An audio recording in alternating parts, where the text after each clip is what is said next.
If you're given today's date and your date of birth, you can find your exact age in days, months, and years. We always start with days. 15 minus 3 is 12. Then go for months. 12 minus 7 is 5. And lastly, calculate for year. 25 minus 7 gives you 18.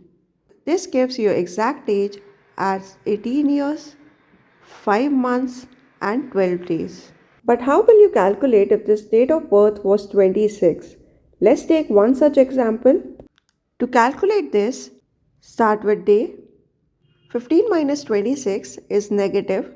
Now look carefully at the date. 15/12/2025.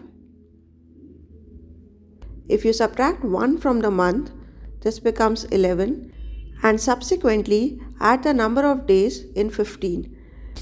Now remember, these 30 days are from November and not from December, as the month of December is not ended according to this date.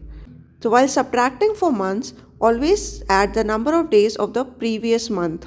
So this becomes 45/11/2025. Change it here. Number of days is 19. Next we solve for months. 11 minus 12 is again negative. Now look carefully. We subtract 1 from year and add 12 months to 11. This becomes 23/2024. Since day is already calculated, we don't need to make any change here. So let's change our date. 23 minus 12 is 11 and 2024 minus 2011 is 23. So your exact age would be 23 years, 11 months and 19 days.